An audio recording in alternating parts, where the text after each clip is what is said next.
Welcome to the Empowered Wife podcast, where it's all about fixing your marriage without your man's conscious effort so that you feel desired, taken care of, and special, even if your relationship feels completely hopeless. I'm Laura Doyle, and today's hot topic is marriage counseling worth it? My guest, Teresa, was so exhausted from doing everything in her marriage, she became resentful and bitter toward her husband, who never seemed happy. She was committed to her marriage, but felt like the only one who was struggling. She made a few pivotal changes, and her husband started to look at her differently. Today, the resentment is gone, and she feels loved and cherished. She's going to tell us how she did it, so you can do it too. All that's coming up, but first, let's talk about, is marriage counseling worth it? And if you and I have been hanging out together for any length of time on this podcast, then you already know how I feel now about marriage counseling. So don't even get me started. Who even approved this topic for the podcast anyway? But there is one very specific kind of marriage counseling that I believe can help, which I'll tell you about in a moment. But first, if you're wondering if marriage counseling is worth it, it means you're looking for some relief. Maybe you feel like I used to, and you want validation that you were abandoned or duped or abused. I wanted sympathy, and I wanted a professional to confirm that I was right. That's what I was hoping for when I dragged my husband to marriage counseling, so that the counselor could fix him and I could finally be happy. Of course, as you know, that's not how it works. That's not how you get the outcome that you're wanting from marriage counseling. And that's the real reason you go to marriage counseling, for the outcome. I mean, nobody says to their partner, hey, I've got a great idea. Let's go sit on a stranger's couch and complain about each other for an hour and then have a fight on the way home in the car.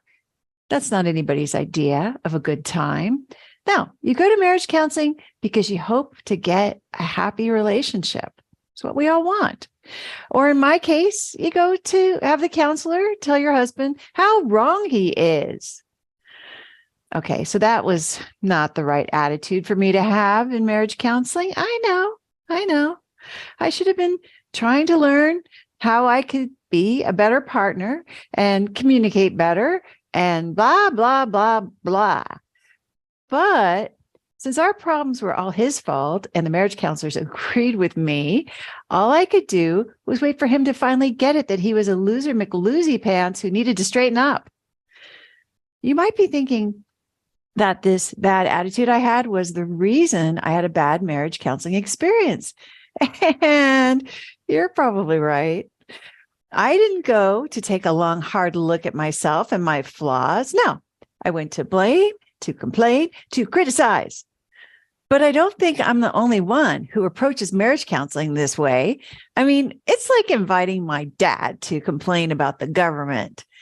Your husband's right there, and the counselor wants to know what the problem is, and it's your big chance to get it off your chest. No wonder we fought on the way home. But there is one situation where marriage counseling can be helpful toward improving your marriage, and that's if, and only if, the marriage counselor is also a Laura Doyle certified coach and expert on the 6 intimacy skills, who sees you individually, not as a couple. In other words, you'd be having a session by yourself with a counselor who is also equipped to help you learn and practice the 6 intimacy skills. And the 6 intimacy skills, if you don't know, are the powerful skills that I learned from women with happy relationships. Who would have thought that women with happy relationships would know the actual practices that work to make your marriage playful and passionate, right? Having marriage counseling by myself with a coach who held me accountable would have really busted me. Nobody else to blame, nobody else to criticize, no one to point a finger at, only my own paper to look at and try to improve. I probably wouldn't have been open to that in the bad old days of my marriage, because it's not that easy to be accountable. It's kind of excruciating at first. You need someone super safe and supportive to help you get there. And that kind of accountability feels like you're going to die. It's painful. But then after you run through the waterfall of fear and get to the other side, there are these new sensations, hope, empowerment, determination, possibility to create the kind of marriage that you dreamed of when you were a little girl, where you feel loved, desired, and taken care of, which is your birthright as a woman.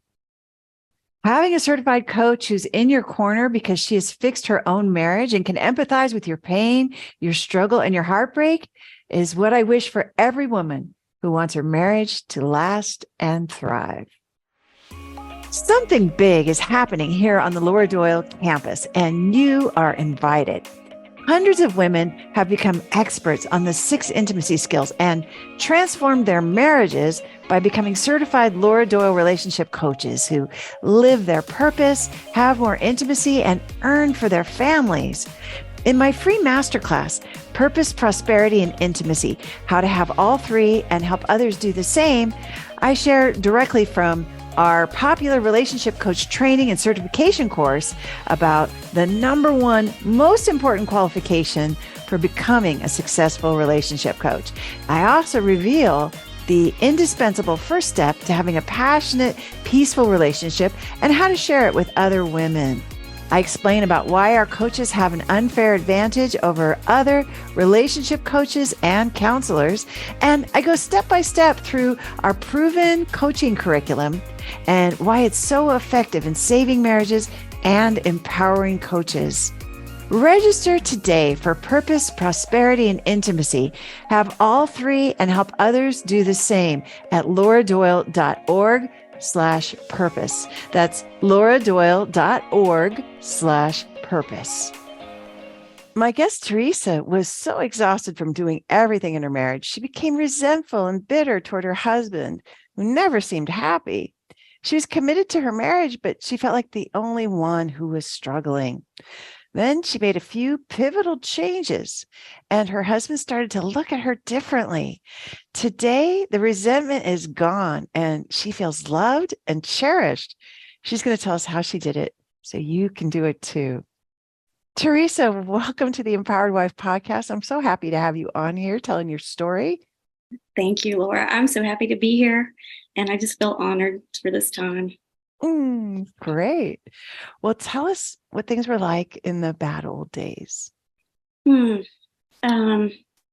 the very year we got married, my parents had divorced, and just a few months before, and I just almost, it was like I didn't know what to trust. Like if I could, they had been married almost 30 years, and it was like, oh, wow. So then I was really scared about, even getting married, but we did it. And that first year was really rough. Like just a couple of months. He was this very good, like I could trust him with anything, and I mean I was trusting him with my life, right? So yeah, it was. I felt safe and secure. And just a couple of weeks after we were married, he lost his job, and so I became a little bit scared. Like what in the world had I done? And I said, oh, I just vowed, for better or worse, this is just some of the hard times. They're going to happen. It's going to be good. And then a couple months later, again, lost his job. And I just started feeling real insecure. Like, he had numerous job changes and losses, and he spent money very different than I did. And like even one story about that is, so a friend and I were driving down the road, and we were at a stoplight, and she looked over and starts waving at somebody kind of frantically. And I look over, and she was like, well, that's your husband. Because I was like, who are you waving at? She goes, that's your husband. I said, well, that's not his truck. And she said, well, that was him.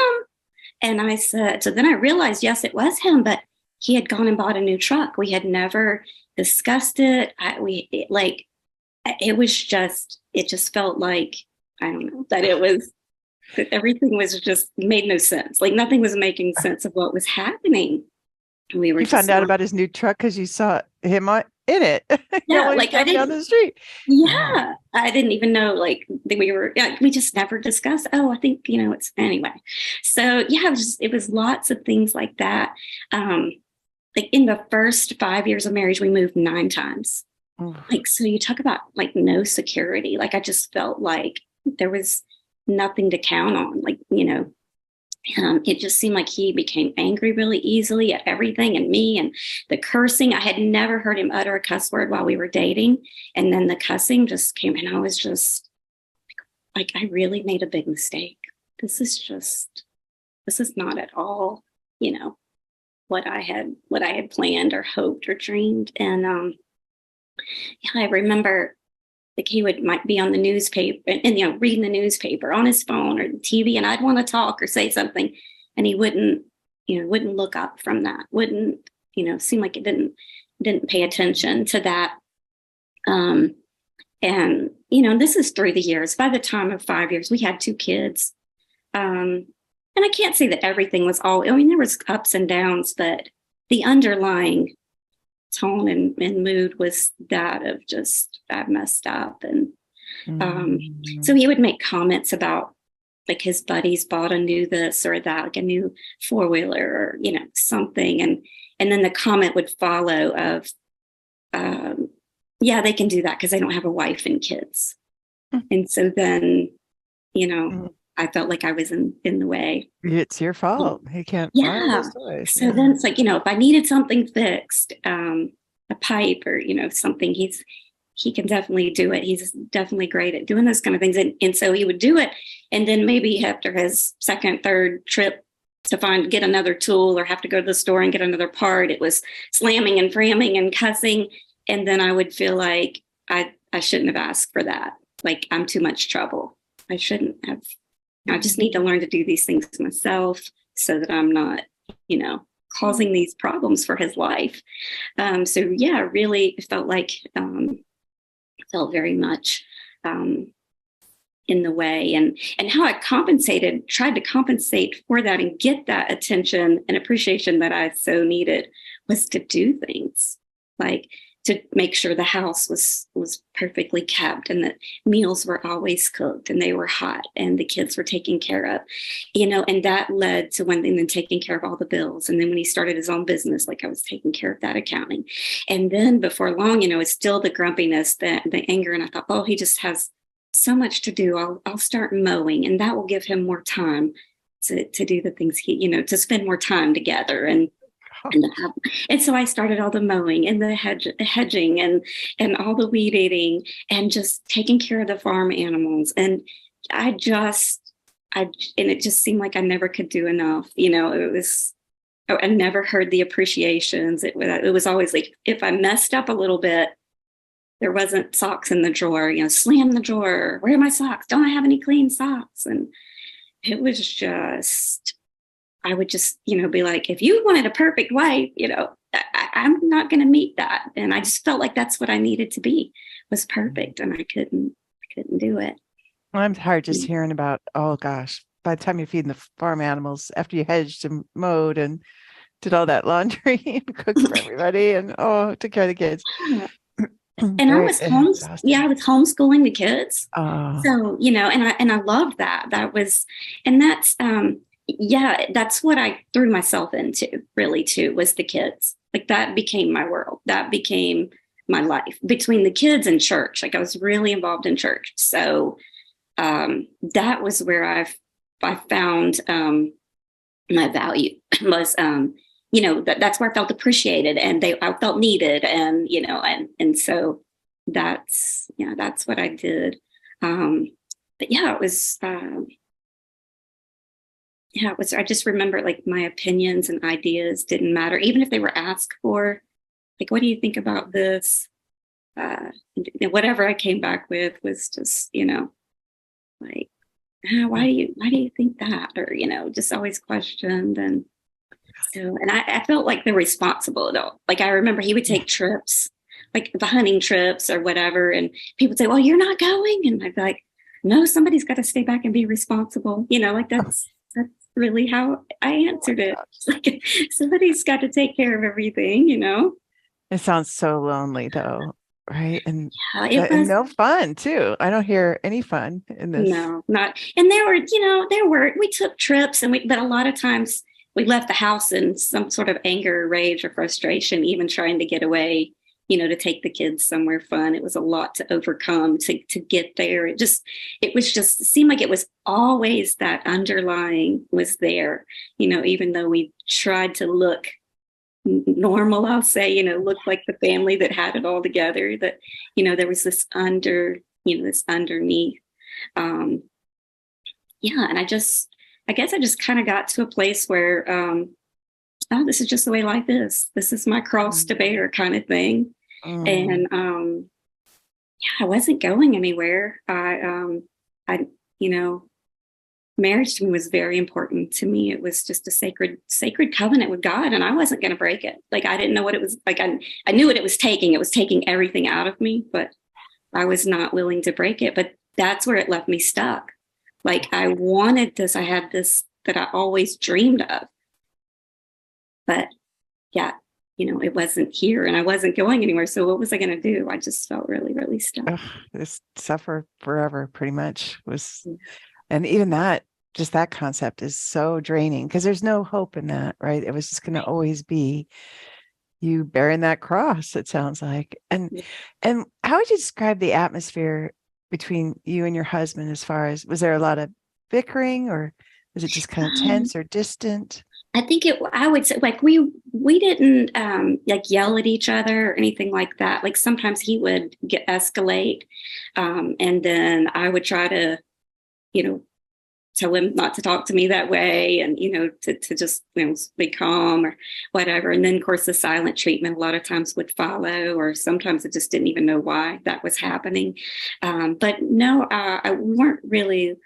It was just it was a big I kept most things inside.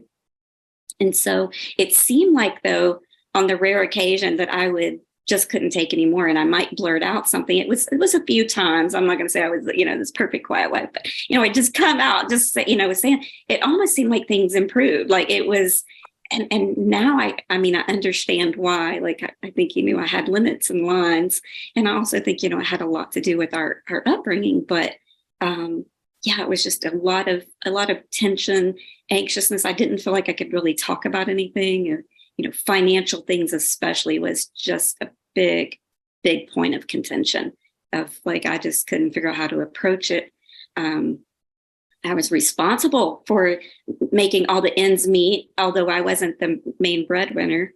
But I did try to keep me a little side gig or some little something going for the security, so that I knew, like, I got a little bit of money back if there's not enough for groceries or the kids need something. Like, it was my way of feeling secure, because I just didn't always trust that he would be there to fulfill, that responsibility. He always did. Looking back now, I'm like, yeah, he might have got fired, but he had a job the next day, but it still made me very, very fearful. So I think just the underlying, tensions and moods was just always there. It was just, yeah. So what did you do to try to fix the marriage? Oh, I used to read lots of books, and I had quite a collection. I would try to, how can I be a better wife, a better person? How can I do this better and juggle this? And it didn't seem like there was good information out there, and there was some really good books that kept me through, and but it was a lot of just keep doing what you're doing kind of thing, is what I felt like it was saying. Like, just pray this way, pray these prayers, do these things, and I thought, I'm doing all this, like, I'm doing this, and I feel like I'm doing it heartfelt, but I just, and I'm definitely a true believer in prayer, but it just seemed like I was missing something that just, I don't know, it wasn't there. And I just felt like more of a failure. Like, well, is my prayers not really, they're telling me this is what I need to do, but that's not happening. So maybe is there something, something wrong with me and what I'm doing. So and other than that, just really just working hard to try to make him see me, and see, just if you just, thank me or appreciate me, but just couldn't seem to do enough. No. Was there ever a moment when you thought, we can't go on like this? Oh, goodness. And, of course, there was lots of days of like, I don't know how are we going to keep this going? And but yet I knew I was. So yeah, just deciding that this is the way it is. But I remember thinking about what I wanted. Like the kids were now gone. And I was looking at this as not at all like I had dreamed of life being when I retired from homeschooling. And, the kids, my big responsibilities were kind of finished. And this was not what I wanted it to look like. However, what I wanted it to look like seemed so far out of reach that like it was so unrealistic. I really didn't even want to dream about it because it was just one more reminder that you can't have what you've always wanted, or what you've always dreamed of. So, yeah, I guess and also coming to that place of I really didn't like who I was on the inside. Like that, I'm feeling that resentment that had turned to bitterness. If I'm honest, like anger. And I started thinking things like, okay, I don't use ugly words. I use that kind of, but in my mind, I was thinking those things, or it wasn't who I was. It wasn't congruent with who I was and who I wanted to be. And yet I couldn't seem to stop it. And then I began to feel like a fraud. Like I'm just a hypocritical fraud. I'm being this loving wife. I'm doing all the things that a wife does, but I'm not feeling them. Like they're really not. And so then I just felt like a big fake. And I thought, there's a song, one of the lyrics is, it says, look what a mess I've made of my existence. And that's what I really felt like life was okay. My kids were doing great. But my own existence just felt like a mess. And so, it sounds so painful. So painful. Yeah. It's just, and I think it was, you ask that we just can't go on like this. And I think it was more like me, that it was me. I can't go on like this. And I just basically kind of checked out of it being any better, or any different. And so, and I had seen other people have these longer marriages like we had, and they were not, when you talk to them or you hear them interact with each other, they weren't it didn't seem all that great. So I thought, I guess this is, we're actually, this is okay. I guess we're just normal. This is the way this is the way it ends when you get, this far along. And I just really wanted some peacefulness inside. It's really, if I could just get that, then that would be good. But yeah, I'd gotten really hopeless that the marriage itself could do anything. So then I just started what can I do to just have some peace about all of this? And one day I was coming home from work, and I didn't want to go home. It was just one that's and I didn't want to go home. And a song had come on the radio. I listened to Christian music, and something about, I don't even remember the song, but something, I remember where I was thinking, how did this get so hopeless? Why and how can this be so hopeless? And God just convicted me that if I really believed in God and I really had faith in God, how then could I say I didn't have hope? How could the two be together? And I was like, And it was December of that year. And I remember I'd never done this before, but I decided that in January I would take on the word hope. And though I'd never taken one of those, this will be my word for the year, I decided, okay, I'll have a word. I'll get on that bandwagon. And so I said, yeah, I'm gonna find hope this year somehow. And it was in January that I found your work. And so I joined the challenge that you have in January, and still have a little notebook where I wrote all the notes and all the things. And that's kind of how it started. And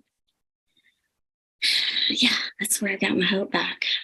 You felt some hope from really the 5-day Adored Wife Challenge. So what did you start doing differently than what you'd been doing before? Well, one thing, I at the same time, this little conviction episode and all, there was also when right after I found your work, there was a verse that I really love in the Bible and always had, but for some reason it kind of like was reappearing, like in devotionals or in these little things I would read. And it's two verses actually in Isaiah where it talks about forget the past. And even though he was listing a lot of good things in there, it's forget the past. Don't you see I'm doing something new? Kind of like, are you going to miss this opportunity? Like, don't miss this opportunity. And, don't miss it. I'm going to make a pathway in the wilderness and rivers in the desert. And that's like the two of those things happening together really made me perk up and say, I can't miss this. Like, I've got to pay attention. So that was, one thing that really made me like start digging deep, although I was still kicking the tires a little bit when I started. Sure. I was like, I don't know about this. All these other things I tried, but I thought, well, this is really different. So why not? Kind of like, what have I got to lose now? So I guess like I was trying to think the first thing I started doing differently. I got your book. And I tried to skip over self-care. Like, I thought that was really a waste of time. Like, we need to get on with, the important stuff. Yeah, right. Things that are going to fix this marriage. We're going to fix it. We can't fix it by me having a great time. No, that is a waste. Right. Yeah, I totally get it. Yeah. But anyway, when I tried to get the courage and the confidence up to do some of the other things, I realized, maybe I do need, maybe I do need to fill myself up a little bit so that I will have the courage and confidence to do some things that were just different. And so I did begin with self-care. And I guess the big element was I got quieter. Like, I was pretty quiet. I wasn't a fusser. I wasn't a complainer much. I mean, I did, but I just was hurting on my own, really, and just not being vocal. But I was the helpful wife. And I had lots of suggestions and lots of, ways to solve his problems and fix everything. And I just kind of quit doing that. I just put on the duct tape about that you suggest. And I started noticing like there was some peace. There was that little bit, like, it was subtle, but it was so real. Like, I felt it real. Like, there is something a little bit more peaceful here.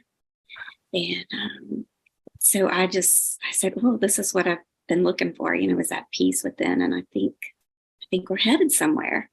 I remember one of the first self-care stories. So I had wanted to go hiking. Like, I don't have any friends that like to do that. I like to be outside and do out things. So I didn't have any friends. So I decided I'm just going to honor myself. Take me a little backpack, picnic lunch, a book.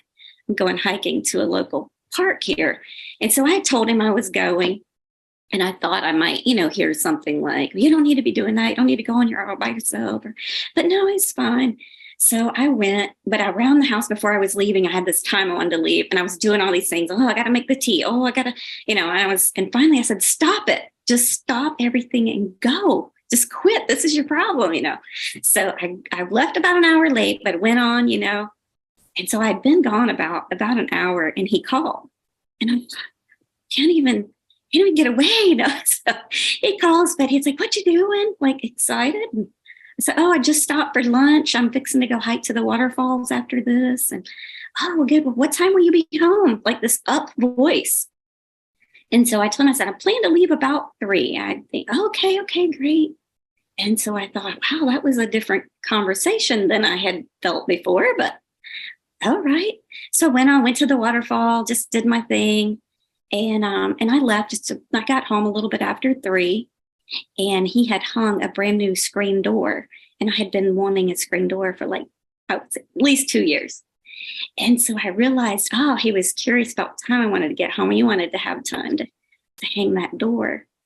And so, I thought, boy, we are really onto something. This was brand new, So I was like, yeah, really. You wanted to see your face when you walked in and saw it. I was so excited because here I felt so good from doing it, and then I've got this door, and win. You got the nice hike and the waterfall and the screen door. Yeah. Wow, I love that. Well, so you started taking on this self-care thing. This really gave you evidence that this maybe was making a new course in the wilderness, I guess. Kind of literally, you were out hiking when this happened. So what else? What other did you do anything else different than what you'd been doing? Yeah, I just started noticing like I could ask for things rather than complain about things as you invite, instead of the form of a complaint, like I'm hungry or I'm frustrated or whatever, just figure out what it is I really want and try to tap into that. And yeah, I quit telling him how to drive and what to wear and what not to wear and what to say and what not to say, because I would, you can't talk to people like that. That's rude. You can't be like that to people. And so I had been doing all those corrective things all the years. And I just started becoming more aware of it as I really looked at this and, became aware through your skills of, relinquishing control of things and stop trying to make everything like you think it ought to be.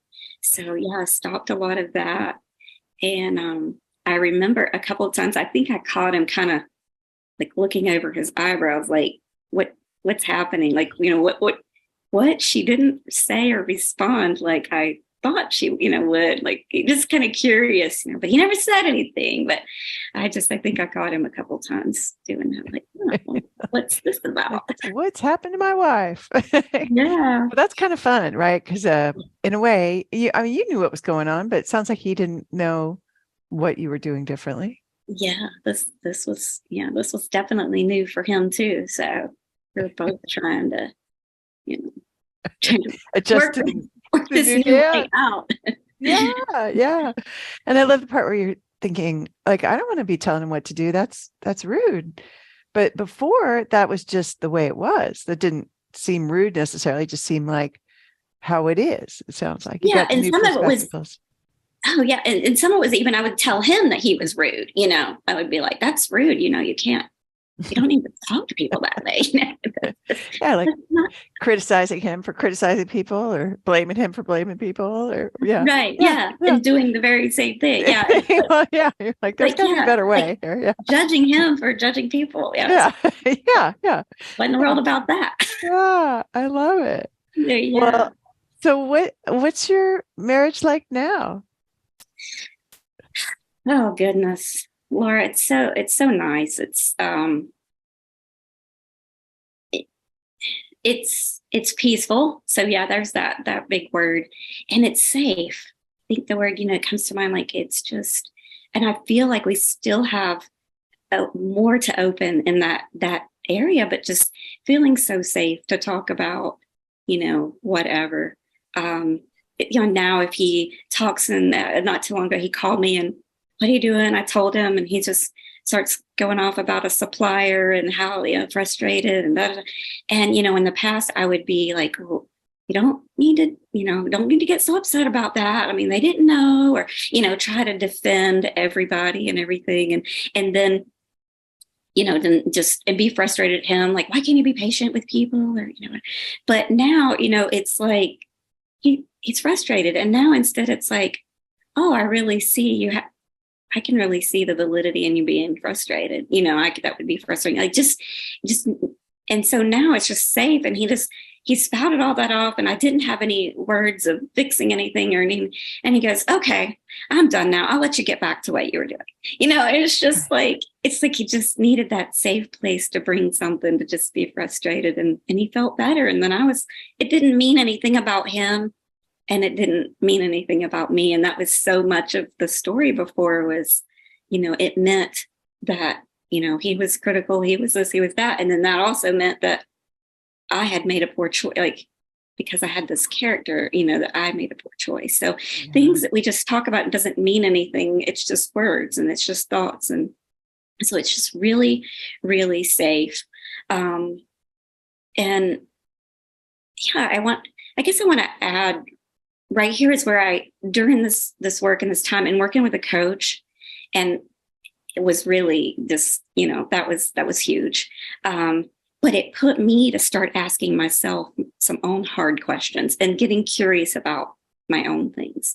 And so something might happen, like, for instance, I had said about, he might be on the phone and I go to talk and he doesn't put the phone down and he just keeps, scrolling on the phone. And I would walk away hurt and asking myself, why did I feel that way? What was it about that made me feel that way? And I really started tapping in to my childhood and the past and connecting dots of like, oh, I remember as a child being sent to my room a lot. I had to play by myself a lot. The adults are talking, go play, go to your room. You have plenty to do in your room, go outside. And even I'll say this, and it was things like, I'll explain, but go play in the traffic was often said. And now we didn't live around traffic. We lived on a very dirt road, very rural. However, as a child, you get what that means, or you at least start perceiving that I'm in the way and I'm really too much trouble. And so I say all that to say that's where everything, that was the filter I had. So anything he did or said, I heard it through, you're too much trouble, you're in the way, I don't have time for you. And so really tapping into that. So those comments about his buddies having things that because they weren't married and all, that's where I got I'm in the way of what he wants, because that's the filter that I heard. Every interaction was through that. So through this work, just really, it was me. Through that, I saw really what part I did play, that it was really how I looked at myself. And so, yeah, I just, when you're always feeling like you're in the way or in somebody's way. And so tapping into that and realizing that was a big part of the picture, that, I didn't feel worthy. And now I had the knowledge, like I knew where my value came from. I could tell you all day, but I wasn't walking in it. I wasn't walking in the truth of that. And so tapping into that was really where I guess the miracles really started happening for me. Like I'd seen lots of evidence, and but those little miracles, started happening for me. And tapping into gratitude. I used to give him gratitudes, but I never heard anything back. I never heard a "you're welcome" or "I'm so glad I could do that." Or it was like, so I kind of felt like, why bother? Like, it doesn't matter to him that I care. So, why? So, yeah, I started getting back. That's who I was, though. That's a grateful person. And I had just gotten away from her. And so tapping back into the gratitude and throwing in that spouse fulfilling prophecy behind it, thank you for helping me. You're always so good to help me. And really, when I let go of wanting to hear anything back is when I actually started then getting the mirrors and getting the, oh, that's what I'm here for, and hearing those things back. So yeah, those are things that really shine that I hear. And I remember one thing that when I knew like this, there is really like I was seeing all this stuff, but the day that it was like, there was lots of little things, but one day he something came in the mail and I was handed him the mail. It was this little box. And he said it was to him. It was addressed to him. So I was handing it to him. And he goes, "Oh, this is for you." And I said, "For me?" And he said, "Yeah, well, I was outside, so I couldn't kind of open it, out just fumbling. So I went inside and I was like, what is this?" And it was the sweetest little keychain. And we used to have this thing back in, when we first married and when we were dating stuff, "I love you more. No, it's got to be me. I think I love you more," kind of thing. Well, that had all kind of gone missing, or for the most part. And it was this little keychain that said, "I love you more. The end. I win." And it just melted my heart. Like I knew I was onto something. Oh, so beautiful. Yeah. So yeah, lots of things. Oh my gosh. I love that story. And there was another story. I know you wanted to go places, to traveling. Yeah. So, yeah, I did. We have a place in Tennessee, and I love going to that place. It's so pretty there. It's so peaceful. It's got the most gorgeous views. You can't, like, I love to be in solitude. You can't even see anybody, from where our place. He just found this beautiful place.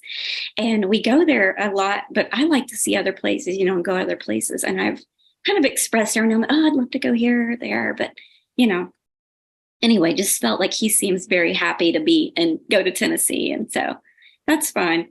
Well, on our anniversary this year, we were out to eat, and he got kind of serious. Like, he was like, okay, it was just this tone. And I knew, I was like, oh, I better tune in.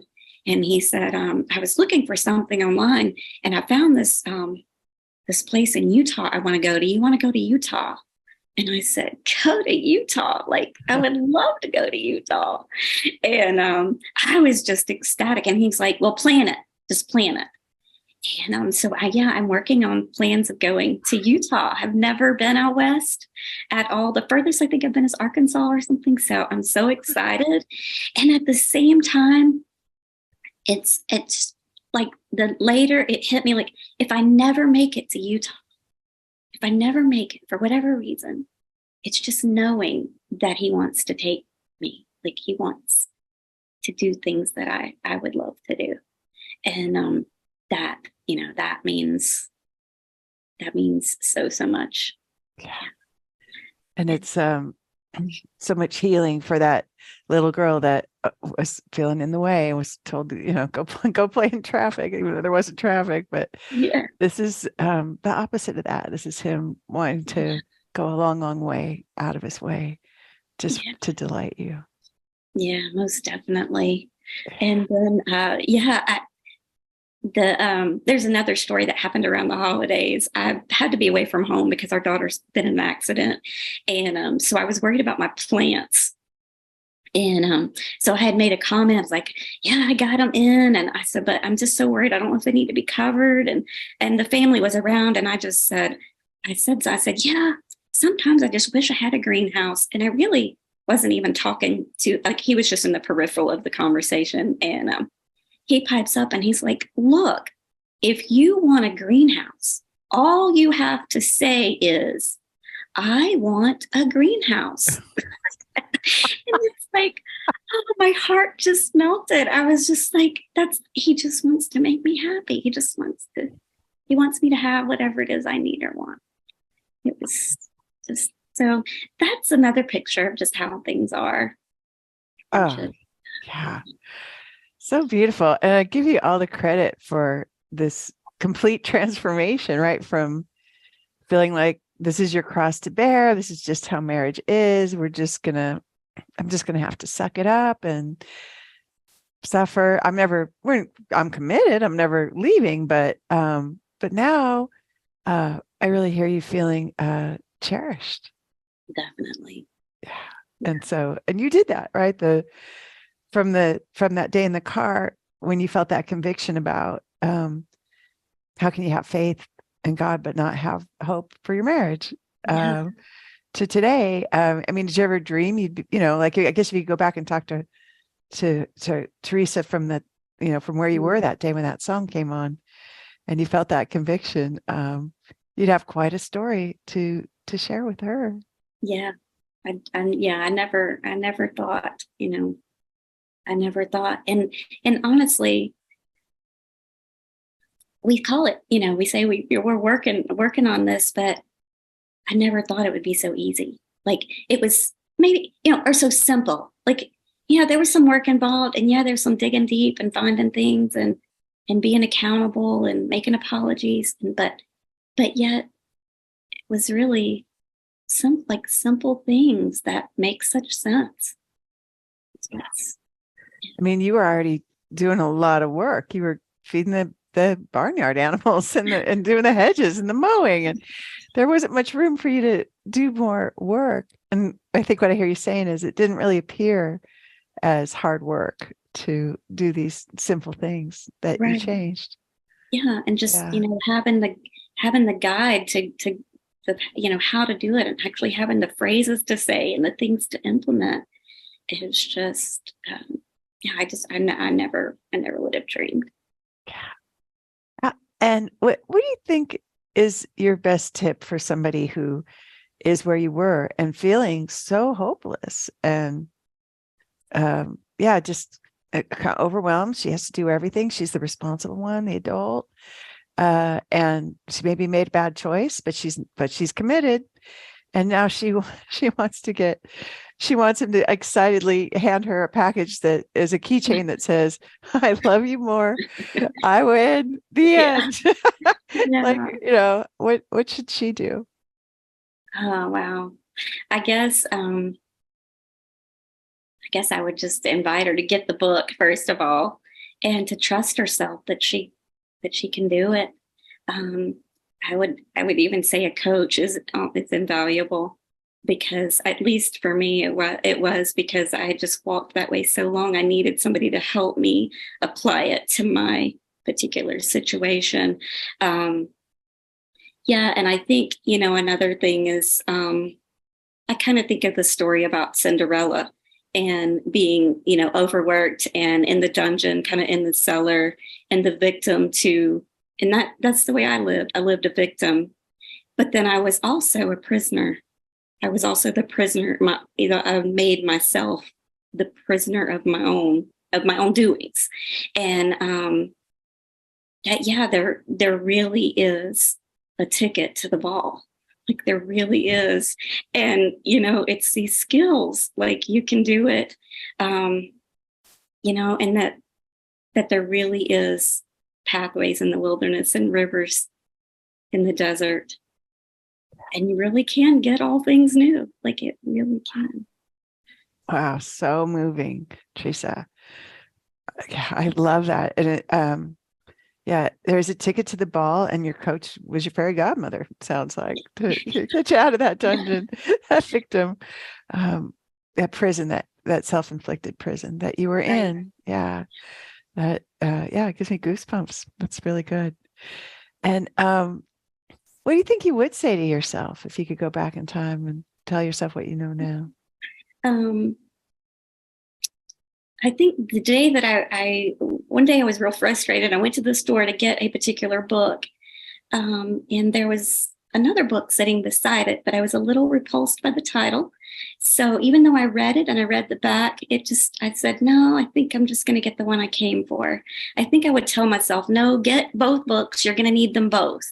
And I might would have saved myself, 20 years of all of this. And, but at the same time, it's not wasted. Like, and I guess that's the other thing. I would just tell myself that, even though I used to try to cling on to, God's not going to waste this and not going to waste your life and all this, there were days that I doubted it. Like, there were many, many days as it went on, year after year after year. And just that I would say to myself, he really is going to use it. And, here today, I think it's just one of the ways. Like, exactly. Wow. So I'm guessing the title of that book that repulsed you was The Surrendered Wife. Yeah. Terrible title. Who would name a book that? Well, and you're right. It wasn't a waste. I love that perspective so much. None of it was a waste. And now you are using it to pay forward what you've learned, the transformation you've had, to inspire other women about what's possible for them. Which is, I think, so exciting. And you've taken it even further than that. You're going to be able to help a lot of women, aren't you? I'm sure hoping so. Yeah. That's the plan. I'm not going to waste one single minute. No. And that's become a new passion for you, that knowing that you can help all those women. And it really, really has. I mean, it's that important to me. Like, that I know that there's hope, and I just want to give that back to other women. I love that so much. Love that. And Teresa, I know your kids are grown, but do you think this big transformation in your family has impacted them in any way? How has it impacted them? I think so, and we're still kind of working on that, because I taught them all those years, all those growing up years, when I would complain about their daddy and what he did or what he didn't do. And they heard that. And that's even bothered me that I affected their opinion of him.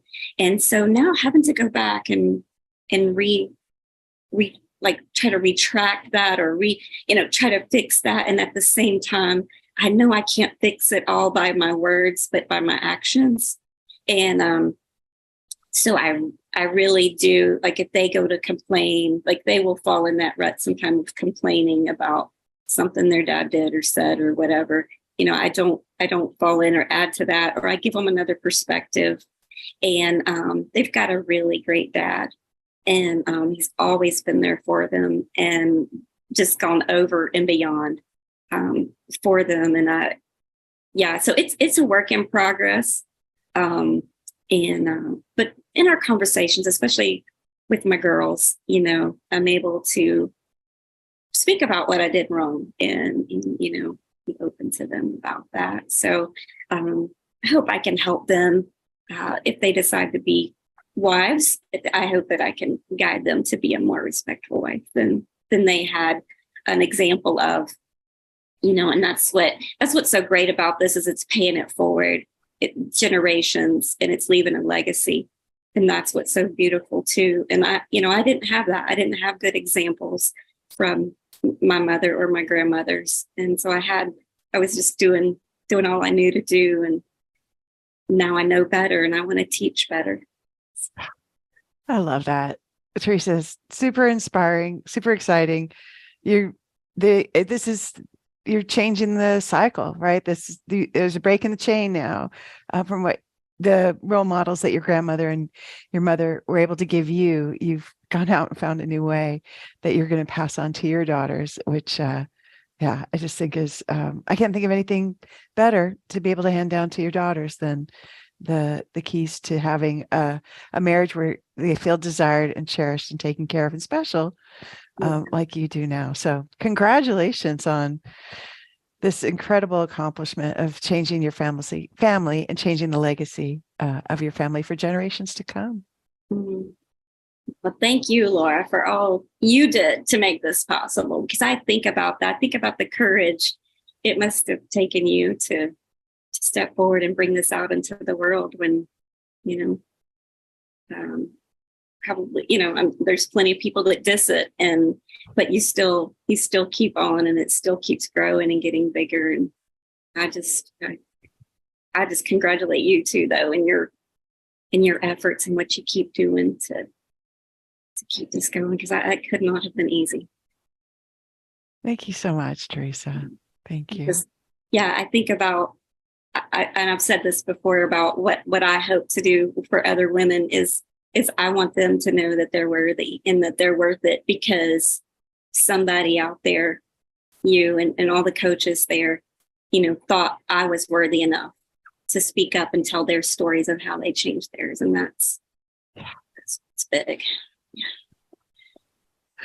Wow. Well, what a stunning conclusion to your story today.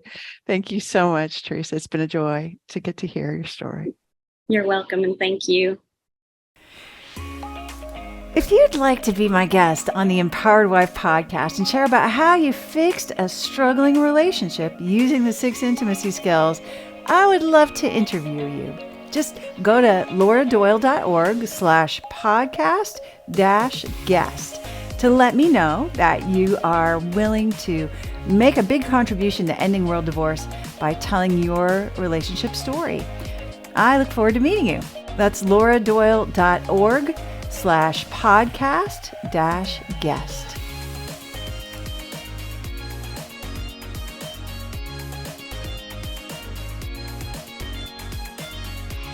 Listen and subscribe to the Empowered Wife podcast. Next week, I'll talk about the 3 secrets to rebuilding trust in marriage. In the meantime, I hope you're having lots of fun. Today's fun fact is that I gave John a vegetarian lunch, and he started singing that song, When a Man Loves a Woman, but he made up his own words about how he'll eat vegetarian if she says that's the way it ought to be.